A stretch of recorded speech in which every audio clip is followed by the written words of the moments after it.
I am currently in Juba, which is wonderful to be back home, despite all the challenges that this city and the country faces.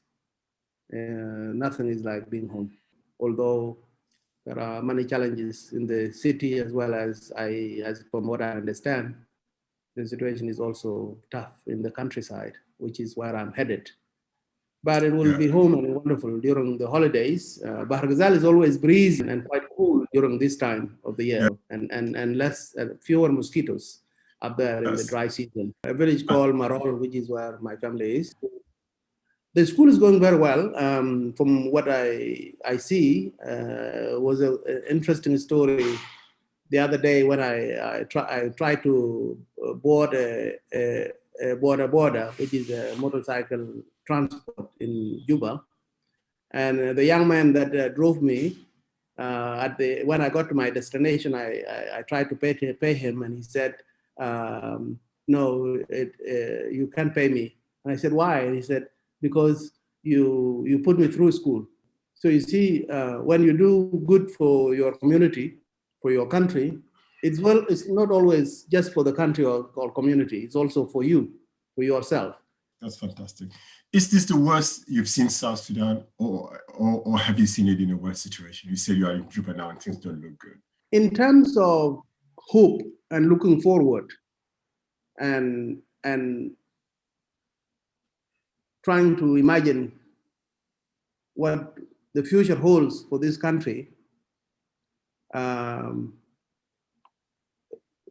the current situation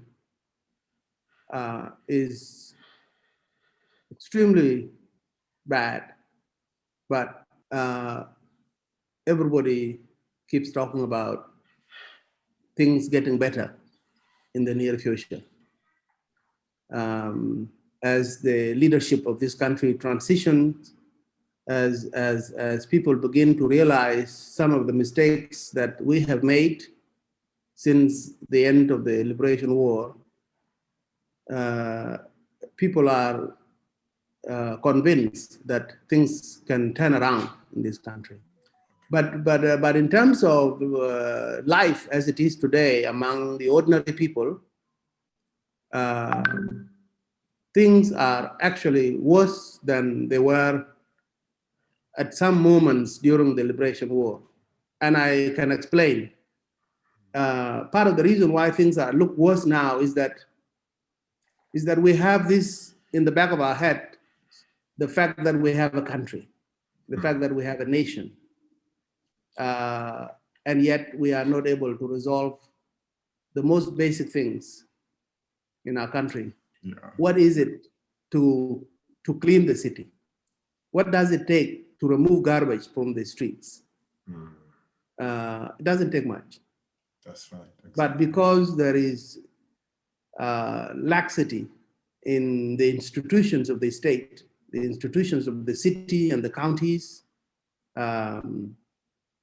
we're basically living on a dump, which is inexcusable. And those are the things that make the situation look worse than it was when we were part of another country. And so the situation looks worse than those days because, not that it actually is worse, but simply because we should have done better by now. Yeah. 15 years on. Thank you very much for that brief chat about your experience currently in South Sudan, Professor Jok.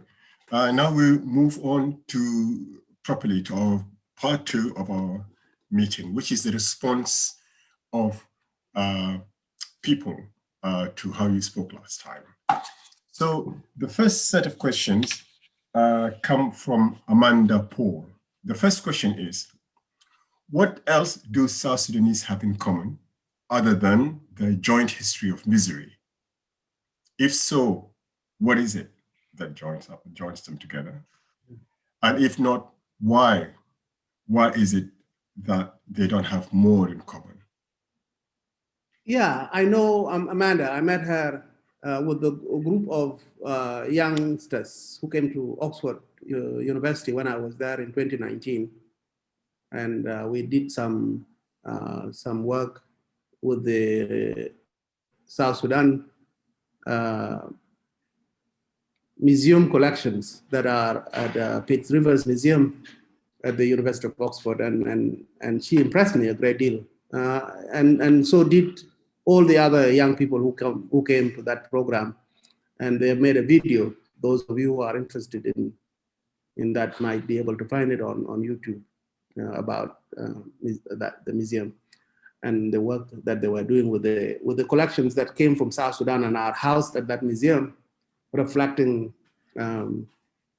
the diversity of cultures of South Sudan. And so in answering her question, I would say, just even as using that art collection at the museum in Oxford, you can see the breadth and width of the diversity of South Sudan.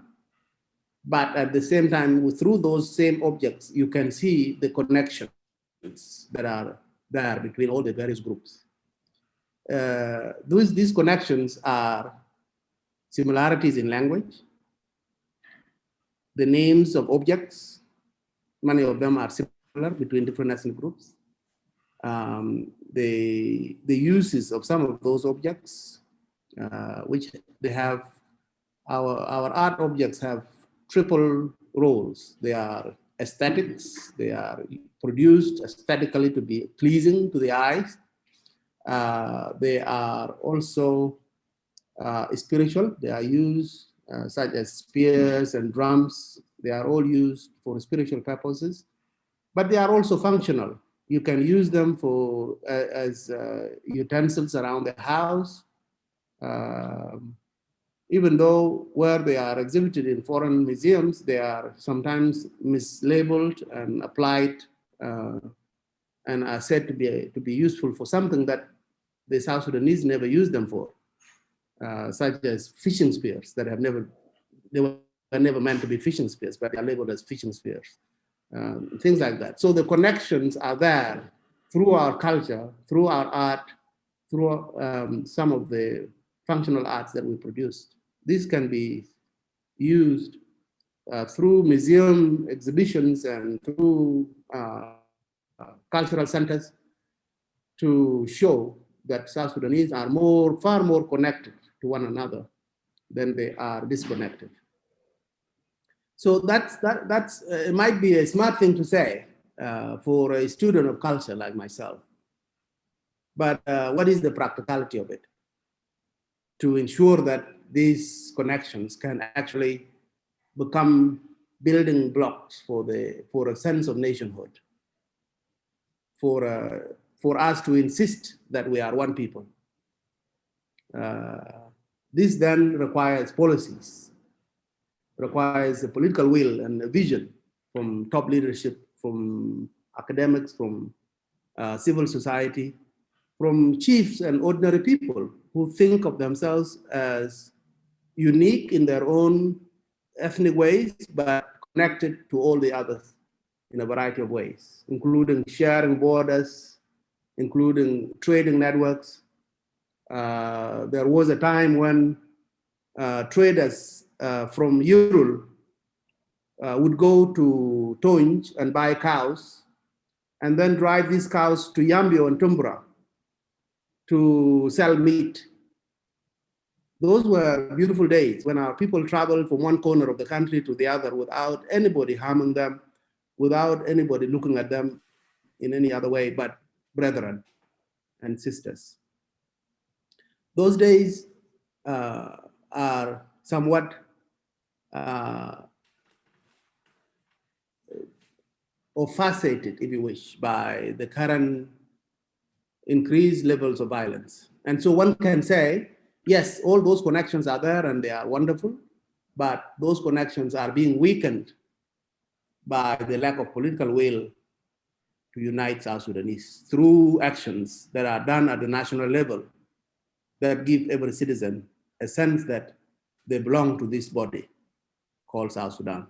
So that's what I would say. Maybe it's a long-winded answer, but I wanted to weave it through to be something that is more tangible, something that we can see rather than a smart talk.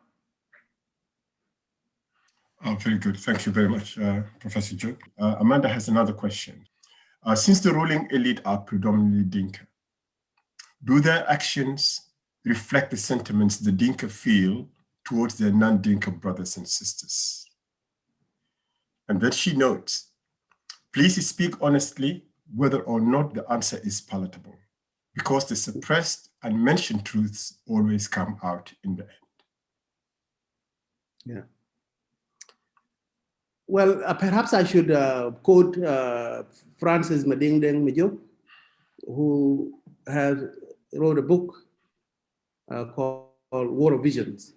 And in that book, there's one phrase, which is that the Sudanese are disunited by things that have been unsaid, or things that are not said are the things that divide us, something to that effect.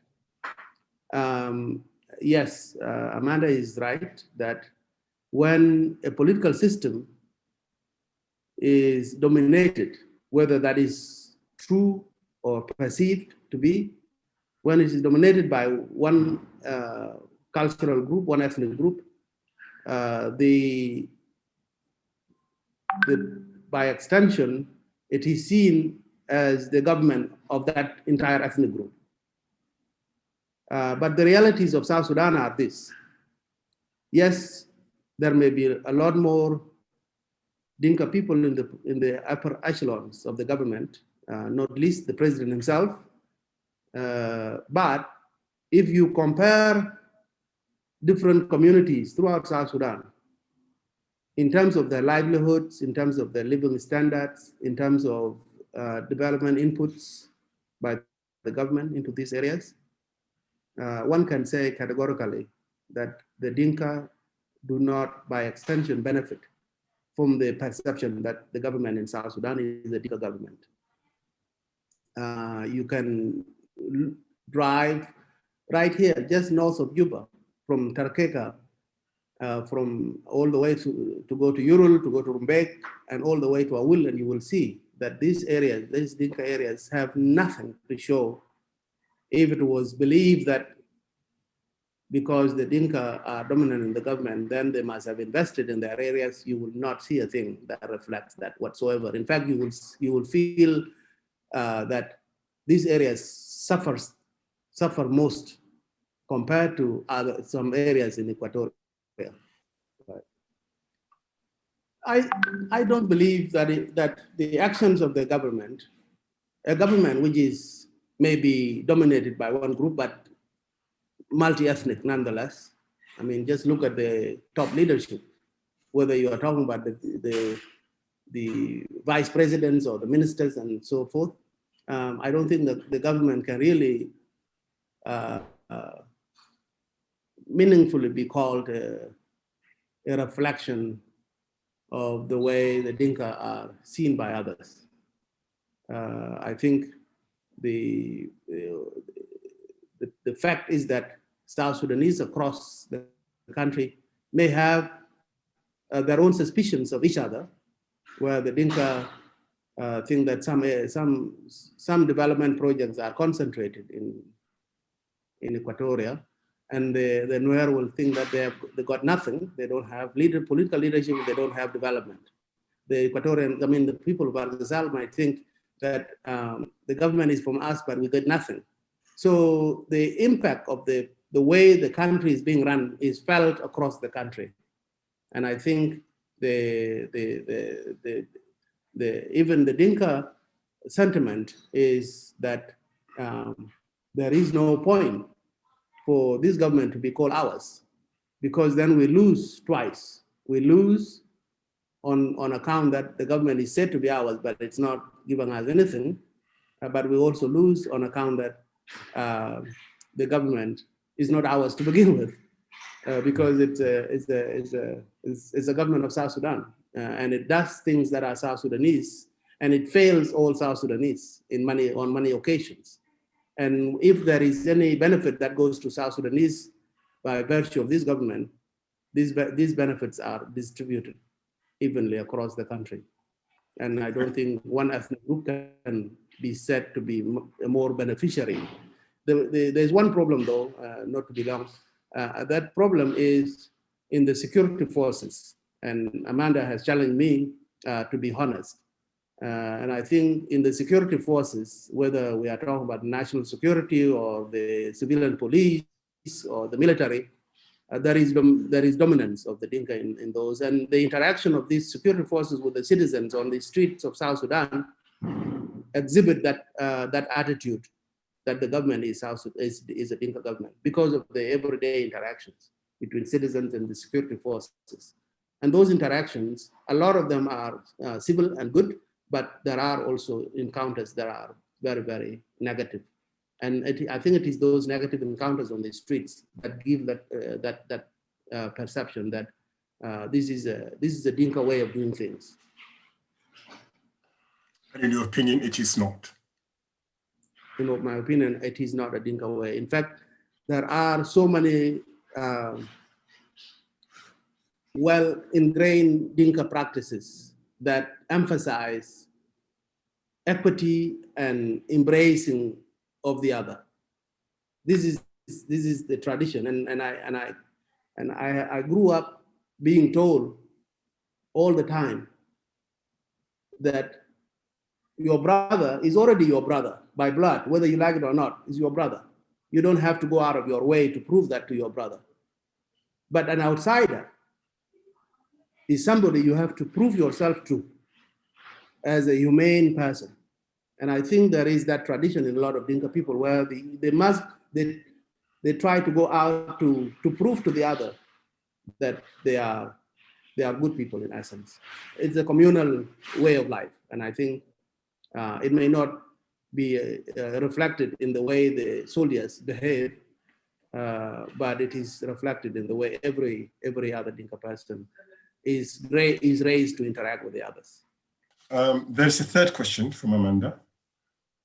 What steps can we take to begin nation building as a means of diverting South Sudan from the path of further violence? Well, first of all, you begin with stating the obvious on a national platform. We have the Constitution, we have all the laws and legislations that emphasize citizenship in this country as the basis for access to everything, to protection, to security, to services. And so stating that obvious fact that South Sudan belongs to all those who live in it, regardless of their ethnic background. Stating that as clearly as possible at the top office in the land, and emphasizing that every day, every time you get a chance to speak as a public figure, assure South Sudanese that South Sudan belongs to all of them.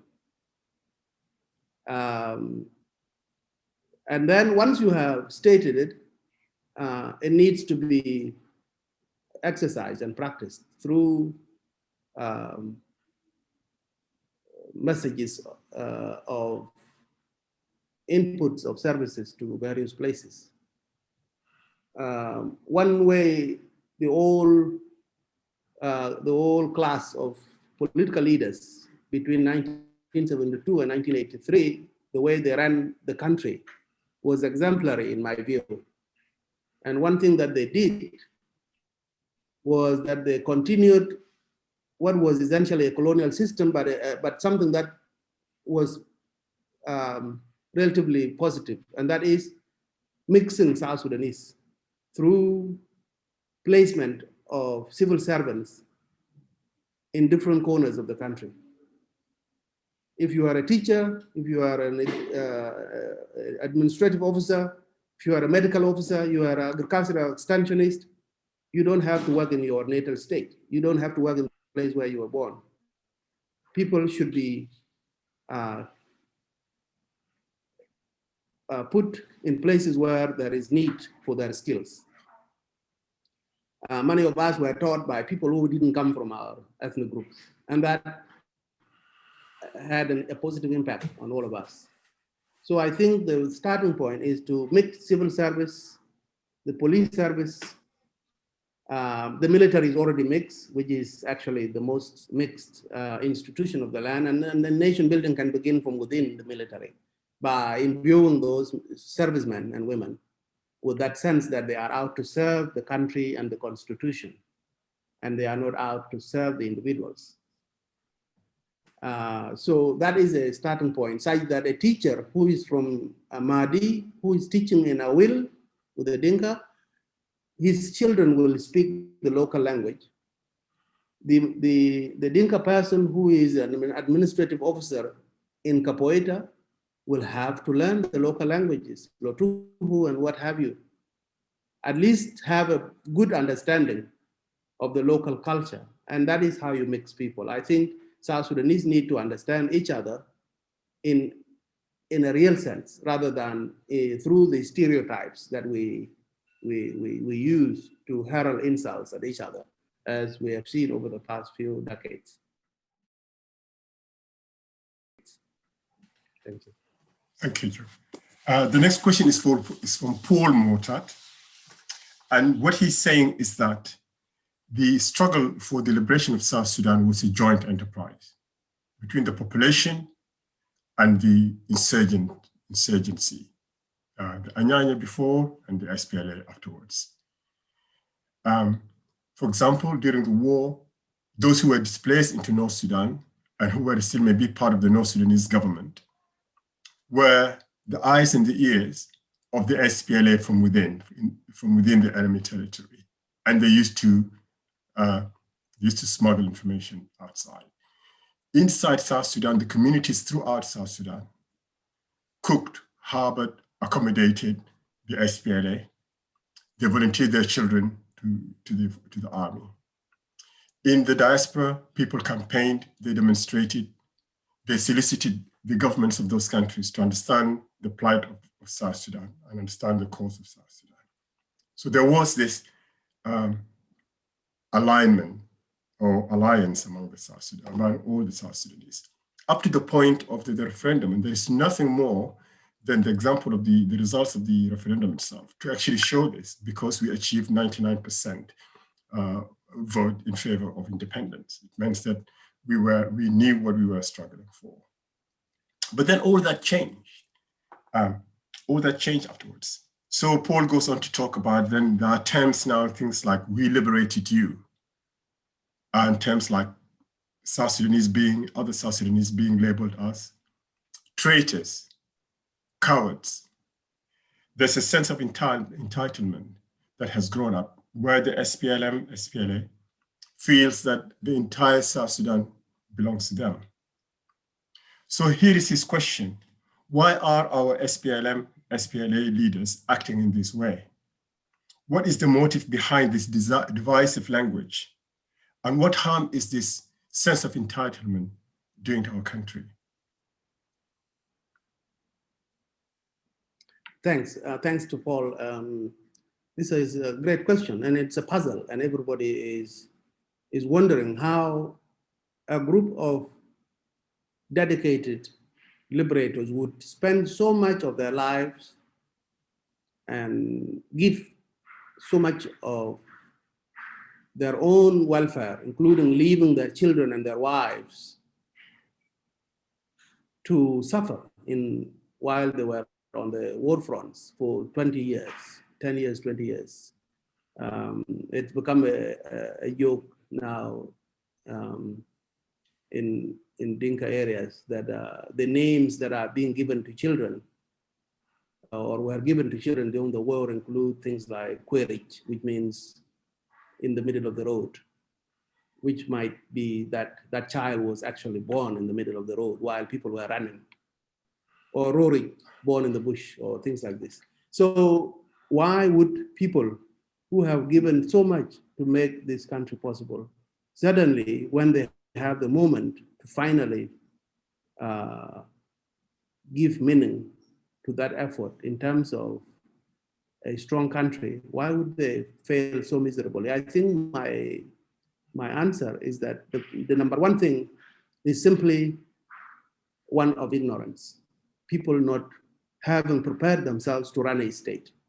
They spend a lot of their youth to become, and they grew up in that, and some of them became middle-aged while they're doing that, running, working in a liberation, for liberation, but really not investing in then what, once you have liberated that country? What are some of the skills that we need so that we don't end up winning the war, but losing the country to ignorance? And I think this is what has happened.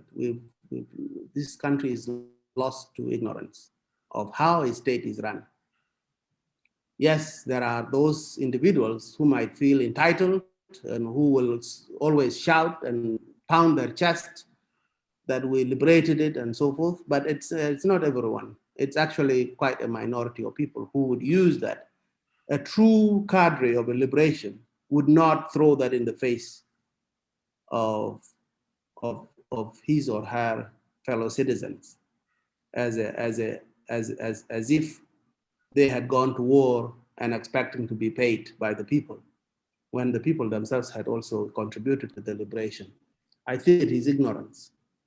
It may be followed by the sense of lack of investment in oneself individually, because you spend so much time in the war, your children did not have access to services, yourself, you are getting older and don't have any retirement, you don't have health insurance, you are not well because you spend years in the bush, and that this is a moment for you to cushion yourself. So some element of greed kicked in, which one can understand from a personal perspective.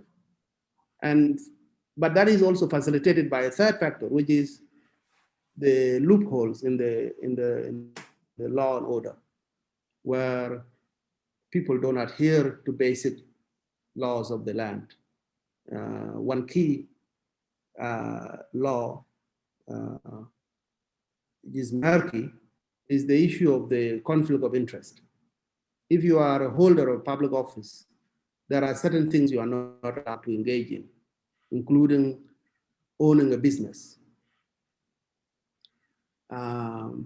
or a business which then it's not just owning the business that is not, it may not be illegal, but it's unethical. It is immoral. Because if you are running a business and you are at the same time in charge of decisions that regulate business, there is nothing there that is going to prevent you from regulating in a way that favors your business. So all countries of the world are known to have run into these problems. Many countries have resolved these problems by instituting laws that prevent conflict of interest. Countries like in Australia, you go through list of things that background check that you have to go through before you take up office, and declaration of assets and so forth. So I think greed combined with the lackluster rule of law environment have made it such that the SPLM has failed the country as a political party. And I think SPLM has also failed because it was popular. And it still has that mindset that it is a populist movement. It doesn't have to struggle too much to get votes. When the elections come next, since everybody is assumed to be SPLM, SPLM doesn't have to actually entice voters by doing good for them because everybody is SPLM. That assumption has made SPLM unwilling or unable to actually put things into the lives of people that would allow people to vote them into office the next time there is elections.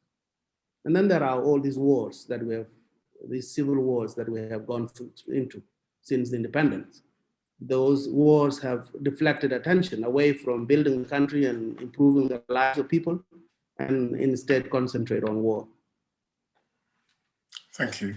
It has part two of the same question, which is the attitude towards the South Sudanese diaspora.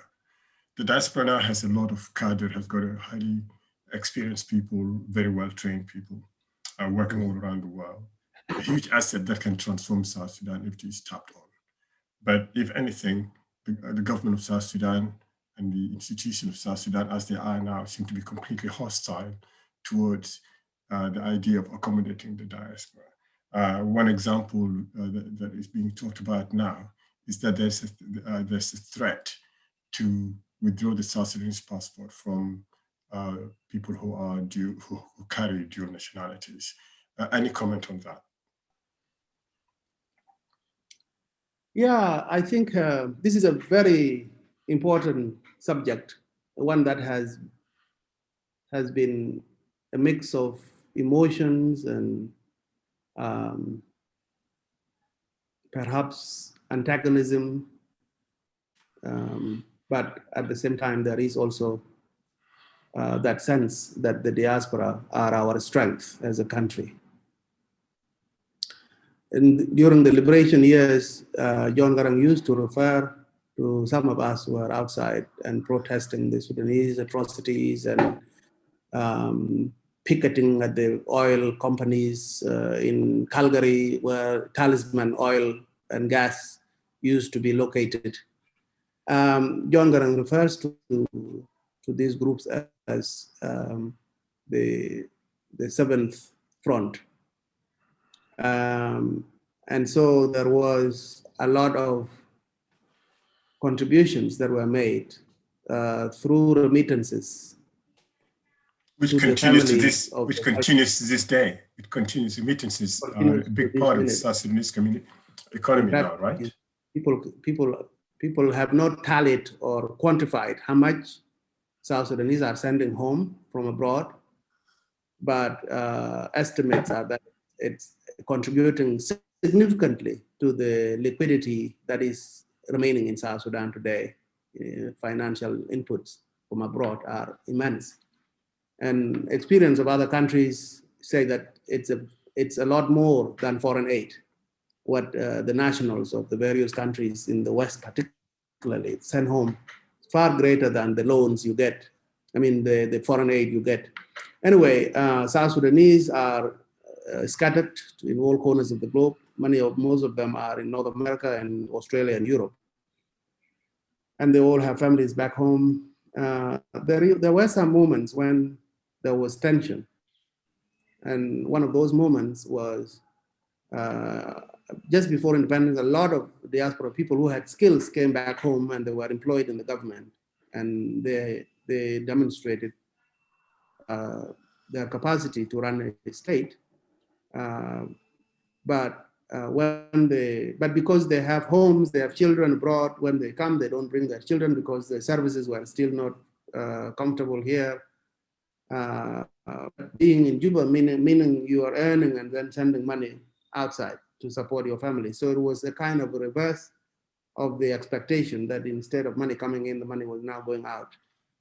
So some people became uneasy with that, to the point where accusations have now been labeled that much of the corruption and the transfer of money outside South Sudan was done by diaspora people, or at least people who have families abroad. It's not true, in my view. And then there was that outbreak of violence in 2013, when people with dual nationality were quickly evacuated from Juba, leaving everybody else in the mess that was. And there was a sense of jealousy that you come here when the country is good and you get out on your foreign flight the minute there is trouble. That didn't leave a good taste in the mouths of some South Sudanese. I think that is where this idea of restricting dual nationality come from.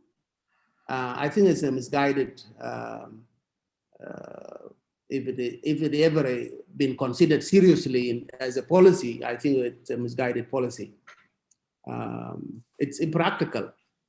Most of the people who will make that law have their families abroad. Who doesn't? From the president all the way down.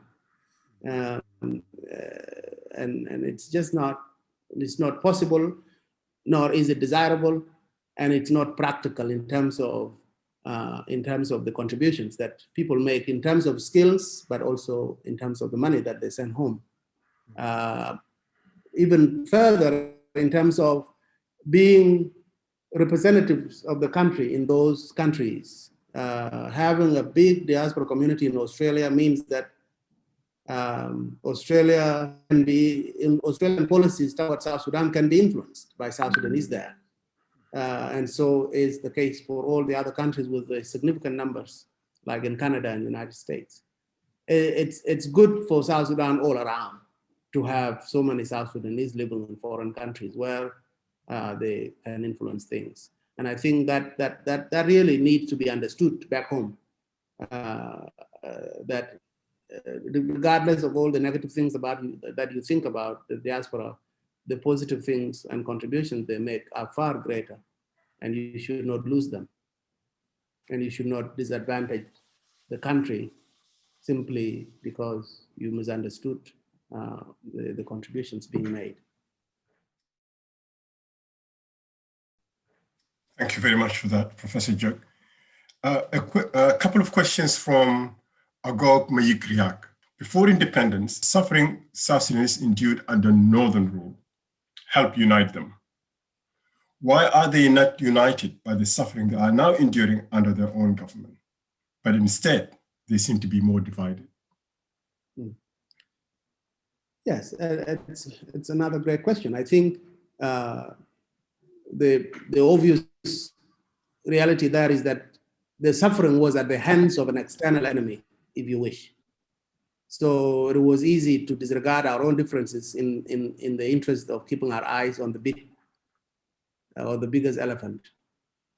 And so that is simply why the war with the North was a uniting factor. It's because we were banking on the similarities and unity that exist because we were facing a common enemy. And this is what a lot of people predicted, that when South Sudan becomes independent and there will be no longer a North to rally against, the differences that exist within the country will begin to rear their heads. And this is what has happened. Why are the current crises not uniting the ordinary people, the ordinary citizens? Because it's the same suffering from one corner to the next. Why is it not then allowing them to come together in order to articulate what is ailing the country? Is it the political system? Is it individuals within the system? And if that is the case, if it is the government itself, we have to change the government. I think people are thinking along those lines, but are lacking the organizational capacities to rally together all those voices that are currently saying the government has failed. And I think it's only a matter of time. And it requires a bit of low-level organization. I think this is happening now.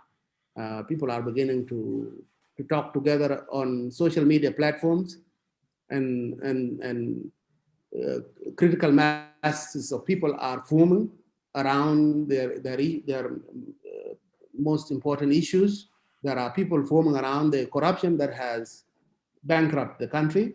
There are coalitions of people forming around the failure of the security system to protect citizens.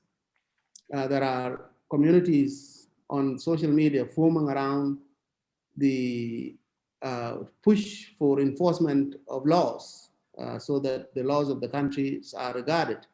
And so I think it's only a matter of time before all these different forces meet together for a particular call, such as a demand for a change in government.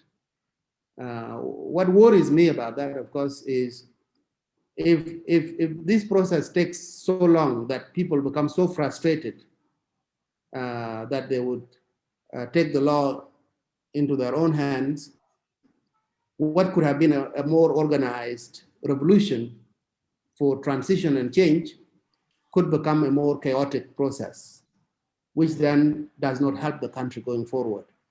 And I think this should be a warning to the current political leadership that don't let it fester too long, such that in the end it becomes an explosion.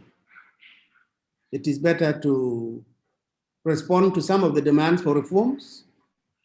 It's important to have a clear vision about the way forward, how this country is going to get out of this mess, so that citizens don't become so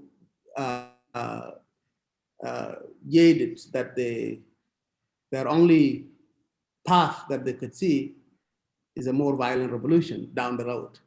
That would not be to the advantage of anyone. Then we move to the final set of questions, and these are from Justin Nier Mossad. His first question is, the revitalized peace agreement is holding. How can it be consolidated further?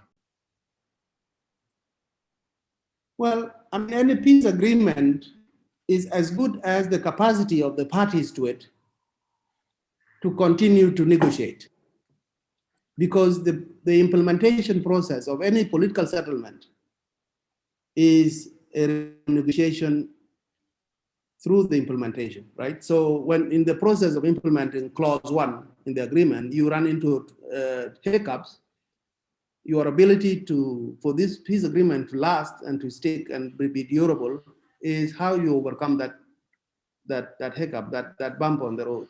Do you sit down and try to work it out peacefully, or are people going to be frustrated right away and go back to war? So I think what is holding it together is partly the sickness with war. I mean, people are tired of fighting.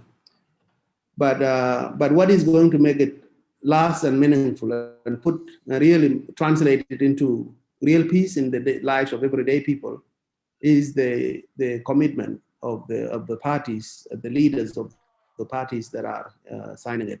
Not just in terms of implementing the letter and the spirit of the agreement, but also in reaching out to those call-out groups so that they are brought in as well. NAS is still out, Paul Malone is still out there, and many others. And new things are forming. That they really need to be brought in by making compromises with them. So one thing that the parties need to really put an end to is allowing defections and redefection from one party to the next, and then this back and forth movement of generals and political affiliates of these political movements, because that simply discourages the idea that there is a unity government. If there is a unity government, an SPLM IO general should not defect to the SPLA in government, because essentially what you have is a unity government, a coalition government. There's no need for generals to keep going back and forth between different groups, and I think that is really what making the agreement look like people are genuine about it. People are not genuine about it, and that it seems the government is interested in luring away some of the generals from IO, and the more of them that go to the government side, the less serious the government is about agreement, because basically it means that the other party has become weak. So we should put a stop to all of that if we are genuine about implementing this peace agreement. Thank you. That's good. Elections are part of the peace agreement, and should they run as scheduled, or are they going to make things worse? Elections are a terrible thing all around, except for all the other options. Usually, throughout Africa, elections have been received with mixed feelings. On the one hand, they suggest that something is happening. At least there is movement politically. But on the other hand, elections always end up legitimizing a government that has been a failed government. Let's say there's elections today, and the SPLM, by virtue of its might and control of the security, SPLM wins the elections and bring back the same people who have been running the country for 15 years. I don't think that will really pass amounts to a democracy. But it would be better if those who lose power accept those results and bank on the next round. Then I think the election will be meaningful. My fear is that they might not even happen, because they depend singularly on total implementation of this peace agreement, with the security arrangements being done, with the repatriation of IDPs and refugees being done and all that, I don't think South Sudan really has the capacity to hold elections. It cannot do without doing the census in order to be able to gerrymander, to create counties, to create constituencies, and determine how many legislators will be elected. All that process requires money, which South Sudan doesn't have at the moment, and which a lot of the international community is no longer interested in to support South Sudan on, because South Sudan has now been being seen globally as a country that is not helping itself. Why should others help it? Very sad. Okay, a third question from Justin. Academics like yourself should be allowed to shape policies and craft state building and nation building programs. But often in Africa, they are sidelined. How can academics from South Sudan and other intellectuals come together to become a more effective force of change that is neither partisan nor power hungry? Yes. No, I think that last statement there is the gist of the matter. When you are a critic, when you are a civil servant, when you are a civil society activist, when you are a public intellectual or a thinker, the key thing that you must make yourself independent of is quest for office. And that way, whatever an academic says is something that is just towards a constructive view that can change things positively in the country, but not something that is aimed at as a vehicle to travel to public office. So that is one thing that academics can do first. And I think there are many academics who have simply resigned to doing their job, teaching at a university or writing reports, being consultants for government and non-government organizations. I think that there is a lot of that is going on. The problem is South Sudan is not a country where the culture of research as a basis for public policy making has taken roots.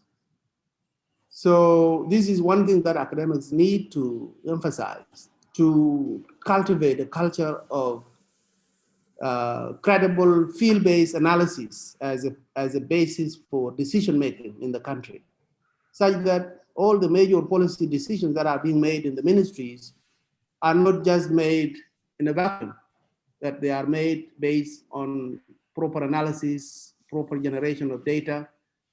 Even academics can help the institution set up their own data units and their analytical units, so that decisions that are made in the ministry are not made based on what the minister thinks, but based on good public policy analysis. I think that is a contribution academics can make, and can make only if they prove themselves to be non-office seekers. And united across all the divisions, tribal, ethnic, religious. Can that happen as well? It can happen if there was, if the institutions of higher learning, for example, universities and institutions of learning were funded so that they teach and do research and do consultancies and travel abroad to learn how other countries do certain things. And then on that basis, then they will form associations based on their fields. The South Sudan National Association of Engineers, or a syndicate of lawyers and things like this, that is capable of generating its own money to support the people who are in that profession. I think that would break the ethnic affiliations. But now there is so much fighting along ethnic lines, such that you find at a university, the vice chancellor is not getting along with the deputy vice chancellors because they come from different ethnic groups. I think ethnicity has dominated a lot of our politics, and it's definitely going to be the death knell for this country. Okay. And academics are not capable of surmounting those differences. For example, there are many South Sudanese academics that are not necessarily based in South Sudan, and they work in all different fields. So we know, for example, that we have the Ebony Center, we have the Sid Institute, we have South Sudan Law Society, other things like that, non-government organizations. How united are they, and how reflective are they of all the South Sudanese together? And if they are not, can we have such an umbrella organization of South Sudanese academics? Right now, they are not united, and they are not getting along at all. Some of them are seen as being in bed with the government and are accused of backstopping a failed state, failed government rather. Others are seen as supporting tribal agenda and therefore are not able to influence the public debate on the key issues. But they try. One thing that makes a policy center stand out is being able to write with honesty about things that are uncomfortable, such as if you come from one ethnic group, you write in defense and reverence to other ethnic groups, such that it will not be known through your writing which ethnic group you come from, because you are defending the rights of everyone. And that is an easily fixable problem, because there are honest people whose only interest is to see the country united and to see a country that is run based on real research and analysis. Without that, the country will remain looking at research as anti-government. Like you walk into any of the ministries today and say, let me look through your books looking for a particular issue, like in a year, for example, how many months in a year have civil servants been paid on time over the past several years? That's just a unique information you want to get. Nobody will give it to you.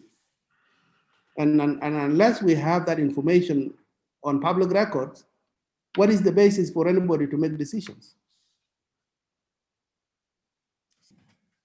Which African country or developing country should South Sudan emulate? I don't think there are countries in Africa that have got it 100%. So the right thing to do is to pick from any country that has a particular policy that fits our unique situation in South Sudan. We are a multi-ethnic society, we are a post-war society, we are a formerly colonized society.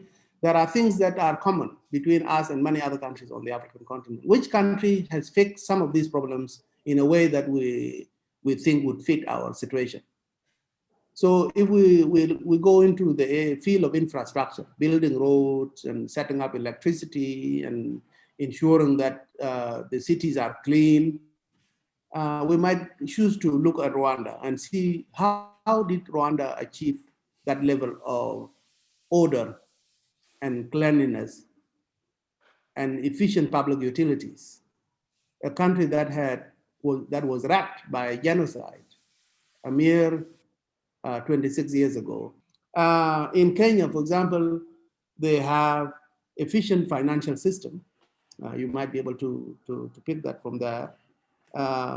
In other countries, such as Burkina Faso, despite the level of poverty in Burkina Faso, they hold elections regularly. So there might be something about democratic processes that you can learn from such a country. Now, Ghana is on its way to economic development and democratic processes that are enviable and can be learned from those. So I think those countries Each one of those countries offers something, even if it is a poor country and a country that has not succeeded economically and democratically.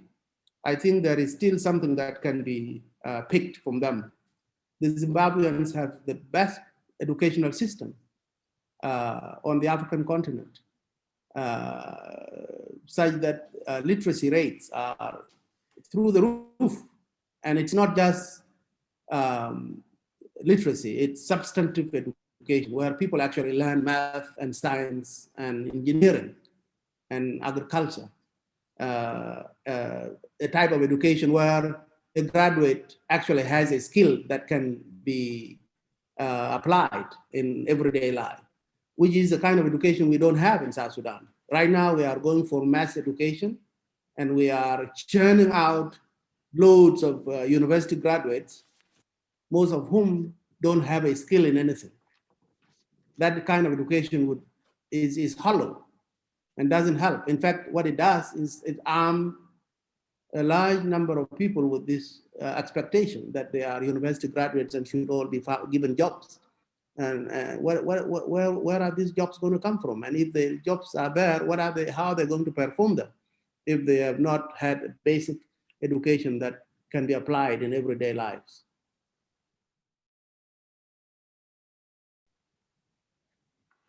Thank you very much, Jok. Is there anything else because this will end the series of our discussions and also your responses to the questions of the South Sudanese. Is there something, a summary or comment you want to make that you might have left out to finalize this series? Yeah. Thank you. Thank you, Marwan, for this opportunity once again, and thanks to those people who send in questions and the viewers of this program. I think the final thing that I want to say is that South Sudanese should speak with honesty, and it is that honesty is always overshadowed by ethnic sentiments. That we must not judge people by their appearance or by the perceptions that they come from this tribe or that tribe, because beyond that perception, beyond that facade that you see, there is a real human being. And it's only a matter of difference between this person and that person before you find somebody who is just as good as anybody that come from your own ethnic group. We are not beholden to our tribal identities. We are individuals and we have contributions to make to our country. Thank you. Hello, I am Maud Mortad, and this is South Sudan Footprints, where we discuss topical South Sudanese issues with influential personalities. Our guests are the ones who set the agenda because they decide what is to be discussed. Please join us in listening to our knowledgeable guests and ensure to join the discussion by making your voice heard. Leave a question or a comment on our Facebook page. Thank you very much for watching South Sudan Footprints.